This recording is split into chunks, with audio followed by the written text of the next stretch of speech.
بسم اللہ الرحمن الرحیم۔ السلام علیکم۔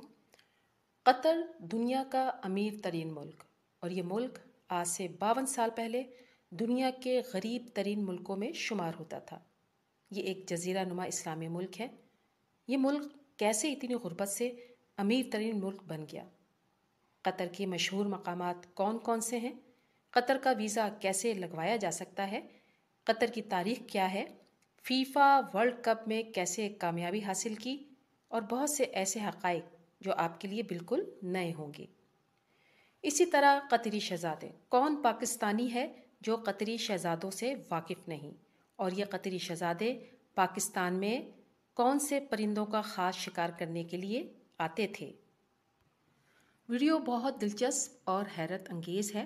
ویڈیو شروع کرنے سے پہلے تمام دوستوں سے گزارش ہے کہ چینل کو سبسکرائب ضرور کر دیا کریں، لائک کر دیا کریں اور شیئر ضرور کیا کریں، اور بیل آئیکن کو ضرور پریس کریں تاکہ نئی ویڈیو آپ کو بر وقت مل سکیں۔ آئیے پھر اپنی ویڈیو کا آغاز کرتے ہیں۔ قطر، جس کا official name state of Qatar ہے، جس کا کل رقبہ 11,027 مربع کلومیٹر ہے اور رقبے کے حساب سے یہ دنیا کا 158واں ملک ہے۔ اگر ان کی آبادی کی بات کریں تو 2023 کی مردم شماری کے مطابق اس ملک کی کل آبادی 27 لاکھ کے قریب ہے۔ آبادی کے لحاظ سے یہ 143ویں نمبر پر آتا ہے۔ قطر کا بارڈر صرف سعودی عرب کے ساتھ لگتا ہے اور باقی تینوں اطراف میں خلیج فارس کا سمندر ہے۔ دوحہ قطر کا دارالحکومت ہے اور یہ ملک کا سب سے بڑا شہر ہے۔ دوحہ کی کل آبادی 14 لاکھ ہے، جو کل آبادی کا تقریباً نصف ہے۔ قطری لوگوں کا مذہب اسلام ہے اور یہ مذہب سرکاری حیثیت بھی رکھتا ہے۔ قطر لفظ دراصل عربی کے لفظ قطران سے نکلا ہے، جس کے معنی ہیں تارکول کی سرزمین، کیونکہ یہ سرزمین قدرتی تیل اور گیس سے مالا مال ہے۔ قطر کا اگر نقشہ دیکھا جائے تو جنوب مغرب میں خلیج فارس، شمال مشرق میں خلیج عرب اور جنوب کے جانب سے سعودی عرب کا بارڈر لگتا ہے، یعنی ایک جانب سے بارڈر اور باقی 3 جانب سے سمندر لگتا ہے۔ قطری شہزادوں کو پاکستان میں کون نہیں جانتا؟ جی ہاں، یہ وہی شہزادے ہیں جو ہر سال شکار کی غرض سے پاکستان آتے تھے اور پاکستان کے مختلف علاقوں میں شکار کرتے تھے اور نایاب پرندے تلور کا شکار کیا کرتے تھے۔ یہ شہزادے مکمل تیاری کے ساتھ اپنے سکھائے ہوئے باز اور مخصوص قسم کے اسلحے کے ساتھ آیا کرتے تھے اور جم کر تلور کا شکار کیا کرتے تھے۔ لیکن اب کچھ عرصے سے یہ شہزادے پاکستان نہیں آ رہے۔ ماضی میں ان قطری شہزادوں کا پاکستان کی سیاست میں بہت عمل دخل رہا تھا۔ ایک اندازے کے مطابق 68% لوگ مسلمان ہیں، 14% عیسائی، 14% ہندو اور باقی 4% لوگ دوسرے مذہب سے تعلق رکھتے ہیں۔ یہاں کے لوگوں کی سالانہ آمدنی $1,29,000 ہے، جو پاکستان کے حساب سے 3,80,00,000 روپے بنتی ہے، جو فرانس میں رہنے والے لوگوں سے بھی زیادہ ہے۔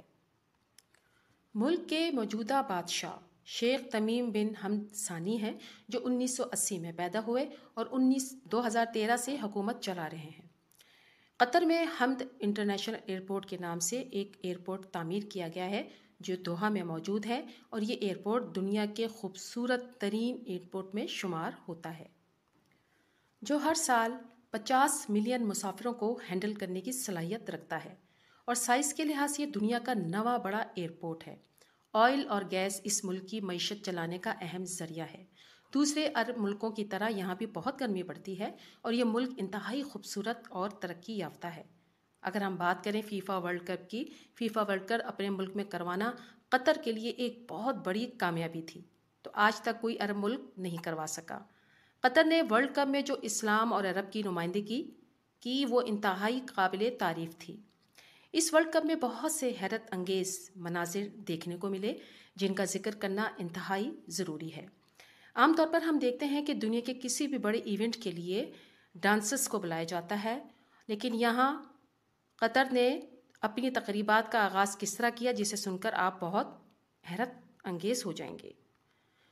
اگر ہم اپنی ہی PSL کی تقاریب کو دیکھ لیں، کس قسم کا ڈانس اور میوزیکل کانسرٹ دیکھنے کو ملتے ہیں، لیکن قطر نے اس ایونٹ کو اسلام کی دعوت کا ذریعہ بنایا۔ ایونٹ کا آغاز بھی قرآن پاک سے کیا گیا اور قرآنی آیات سے بتایا گیا کہ اسلام دنیا کو توڑنے کا نہیں بلکہ جوڑنے کا نام ہے، یہ امن کا دین ہے۔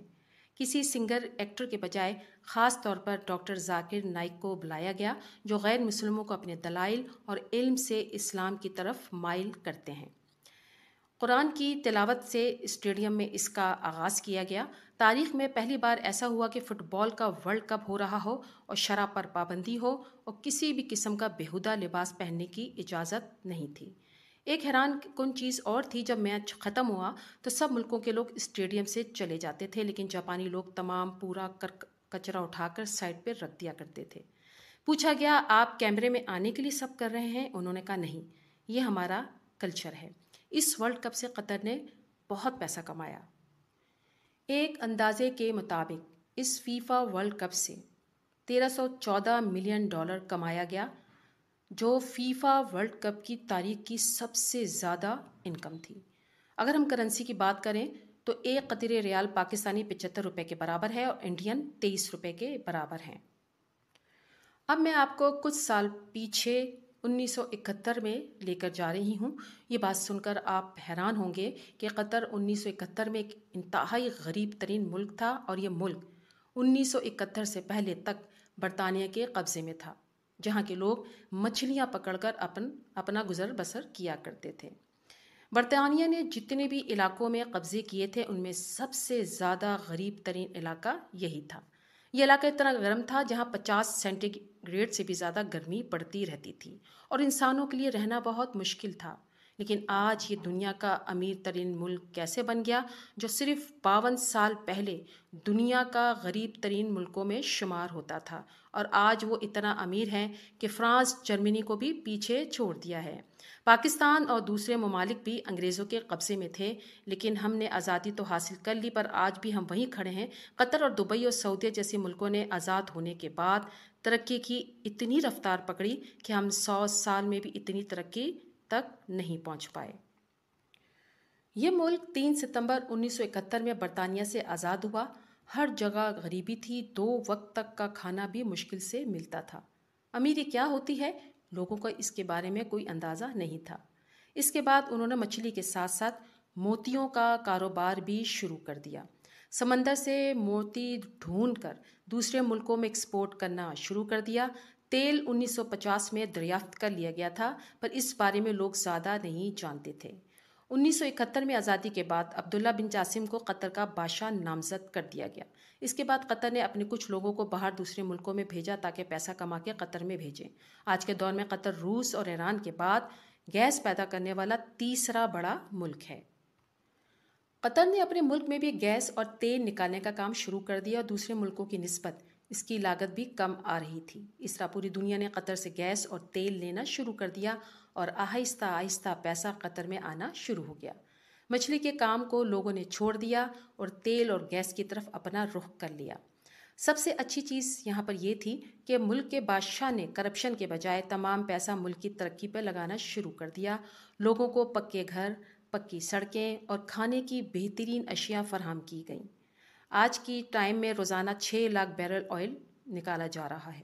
قطر نے گیس اور تیل کو بیچ کر جو بھی پیسہ کمایا، وہ حکمرانوں کی جیب میں جانے کے بجائے بلکہ کچھ حصہ عوام پر اور اس کا بڑا حصہ سرمایہ کاری میں لگایا گیا، جس سے مزید منافع ملک میں آنے لگ گیا۔ آج امریکہ، انگلینڈ اور یورپ جیسے ملکوں میں قطر کے ریسٹورنٹ، ہوٹل اور اسٹورز بنائے گئے ہیں، جن سے بہت زیادہ انکم آ رہی ہے۔ اس کے علاوہ بڑی بڑی کمپنیوں میں قطر کے شیئرز بھی موجود ہیں۔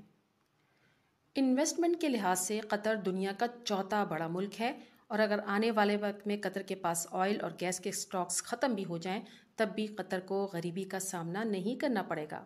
وطن میں پیٹرول نہایت سستا ہے، 50 ریال میں پورا ٹینک فل ہو جاتا ہے۔ سیر و سیاحت میں بھی قطر آہستہ آہستہ آگے بڑھ رہا ہے، اور لاکھوں لوگ قطر کا وزٹ کرنے آتے ہیں۔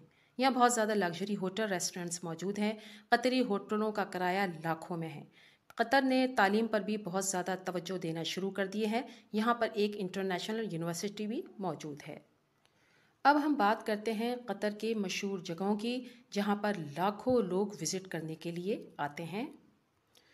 آپ جب بھی قطر آئیں تو سوق وافق کا ضرور وزٹ کریں۔ یہ قطر کا قدیمی بازار ہے جہاں آپ کو ایک ہسٹوریکل ماحول ملے گا۔ بہت ہی مزیدار کھانوں کے ریسٹورنٹس بھی ملیں گے۔ اس کے علاوہ بہت سی شاپنگس کی دکانیں موجود ہیں۔ اگر آپ اچھے موسم میں آئیں تو دوحہ کا وزٹ کریں جہاں ایک طرف سمندر کا نظارہ، دوسری طرف اونچی اونچی بلڈنگ دلکش مناظر پیش کرتی ہیں۔ قطر کلچرل ولیج، یہ بہت زیادہ یہاں پر وزٹرز آتے ہیں جسے دیکھ کر پرانے دور کے عرب کی یاد تازہ ہو جاتی ہے۔ اسے بہت خوبصورتی سے ڈیزائن کیا گیا ہے۔ اس کا آرکیٹیکچر بہت اٹریکٹیو ہے۔ اگر شاپنگ مالز کی بات کی جائے تو اس میں سر فہرست ولاگو مال ہے۔ یہ بہت ہی خوبصورت بنایا گیا ہے۔ اس مال کا اسٹرکچر بہت منفرد ہے۔ اس کی چھت ایسا ڈیزائن کی گئی ہے جیسے کسی آسمان کا منظر پیش کر رہی ہو۔ اس کے اندر فوڈ کورٹس، برانڈ سٹورز اور بہت سے لگژری شاپس موجود ہیں جہاں آپ خوب شاپنگ بھی کر سکتے ہیں۔ یہ بہت بڑا بنایا گیا ہے۔ یہاں کی منفرد ڈیزائن کی بلڈنگ ایسا منظر پیش کرتی ہیں جیسے ہم کسی اور دنیا میں ہوں۔ قطر کا ٹرین سسٹم بہت شاندار ہے، جو یورپ کی ٹرین سے بالکل بھی کم نہیں۔ اس کے علاوہ قطر ایئر لائن دنیا کی لگژری ترین ایئر لائن میں شمار ہوتی ہے۔ اگر ہم پاکستان یا انڈیا سے قطر جانا چاہیں تو قطر نے ویزے کی سہولت دے رکھی ہے۔ یہ ویزا آپ کو بالکل مفت دیا جاتا ہے۔ آپ پاکستان سے آن لائن بھی اس کو اپلائی کر سکتے ہیں۔ اس کے علاوہ قطر میں ماہی گیری بہت اعلیٰ اور وسیع پیمانے پر کی جاتی ہے۔ یہاں کی مچھلی پوری دنیا میں ایکسپورٹ ہوتی ہے۔ خاص طور پہ یورپی ممالک میں قطر کا سالانہ G D P 8.134 billion dollars ہے۔ یہاں کی فیکس آمدنی 1,14,210 ڈالرز ہے۔ یہ ملک اپنے جی ڈی پی کے لحاظ سے دنیا کے 62ویں اور فیکس آمدنی کے لحاظ سے چوتھے نمبر پر آتا ہے۔ ملک کا امیر ترین شخص ملک کا بادشاہ شیخ تمیم ابن حمد ہیں، جن کے اپنے تیل کے، قدرتی گیس کے اور مچھلی کے وسیع اثاثے موجود ہیں۔ قطر میں ٹرانسپورٹ کا بہترین نظام موجود ہے۔ روڈ صاف ستھرے اور کھلے ہیں۔ قانون کی خلاف ورزی بالکل نہ ہونے کے برابر ہے۔ قطر کا میٹرو سسٹم بھی انتہائی زبردست ہے۔ آپ کی جیب میں اگر 5 قطری ریال موجود ہیں تو اس کا میٹرو ٹکٹ لیں اور جہاں تک میٹرو چلتی ہے آپ وہاں تک سفر کر لیں۔ یہ ایک پرامن ملک ہے۔ بدنظمی نہ تو یہ لوگ ہونے دیتے ہیں اور نہ ہی کرتے ہیں۔ قطر میں ٹوٹل 6 ایئرپورٹس موجود ہیں، لیکن دوحہ ایئرپورٹ سب سے نمبر 1 ہے۔ قطر میں زراعت برائے نام ہوتی ہے۔ ملک کا زیادہ تر رقبہ پتھریلا، میدانی اور ریگستانی ہے۔ قطر میں زمینی صاف اور میٹھا پانی بالکل نہ ہونے کے برابر ہے۔ سمندری پانی کو فلٹر کر کے زیر استعمال لایا جاتا ہے اور اسی پانی کو ہی بڑے بڑے واٹر فلٹر پلانٹس کے ذریعے صاف کر کے پینے کے قابل بھی بنایا جاتا ہے۔ قطر میں شادیاں انتہائی دھوم دھام سے کی جاتی ہیں۔ پرائیویٹ مجلس یا گورنمنٹ کی مجلسوں میں شادی کا مکمل اہتمام کیا جاتا ہے، جہاں لڑکے اور لڑکیوں دونوں کے لیے علیحدہ پورشنز بنائے جاتے ہیں۔ مہمان سفید لباس سر پہ بھرنا اور گاترا رکھتے ہیں۔ بالکل اسی طرح دولہا اور اس کے والد اور بھائی بھی لباس پہنتے ہیں، لیکن انہوں نے ایک باریک کالے رنگ کا جبہ جس کی سائیڈیں یلو رنگ کی ہوتی ہیں پہنا ہوتا ہے۔ اس سے آنے والے مہمان آسانی سے شناخت کر لیتے ہیں کہ یہ دولہا کی فیملی ہے۔ مہمانوں کو بیٹھتے ہی گرم قہوہ اور کھجوریں پیش کی جاتی ہیں اور پھر باقی کی رسومات ادا کی جاتی ہیں۔ کھانے میں مٹن مدفون یا اونٹ کا مدفون چاولوں کے ساتھ بڑی بڑی پراتوں میں ڈال کر پیش کیا جاتا ہے۔ اس کے علاوہ اور بہت سی ڈشز پیش کی جاتی ہیں۔ قطر میں فٹ بال کو انتہائی شوق سے کھیلا جاتا ہے۔ اس کے علاوہ کیمل ریسز اور ہارس ریسنگ بہت شوق سے کھیلے جاتے ہیں۔ قطر میں گرمی بہت زیادہ ہوتی ہے کیونکہ اطراف میں سمندر ہے۔ ہر وقت یہاں نمی رہتی ہے۔ قطر میں سردیوں کا تو نام و نشان ہی نہیں، بس ذرا سا موسم نارمل ہوتا ہے پھر گرمی اسٹارٹ ہو جاتی ہے۔ قطر کی گورنمنٹ اپنا ریئل اسٹیٹ کا بزنس لندن اور انگلینڈ میں بھی کر رہی ہے، جہاں سے ہر سال کروڑوں ڈالرز کی آمدنی قومی خزانے میں آتی ہے اور معیشت کو بہت سہارا دیتی ہے۔ امید کرتی ہوں یہ معلوماتی ویڈیو آپ کو پسند آئی ہوگی۔ ویڈیو اچھی لگی تو اپنے کمنٹ سے مجھے ضرور آگاہ کیجیے گا۔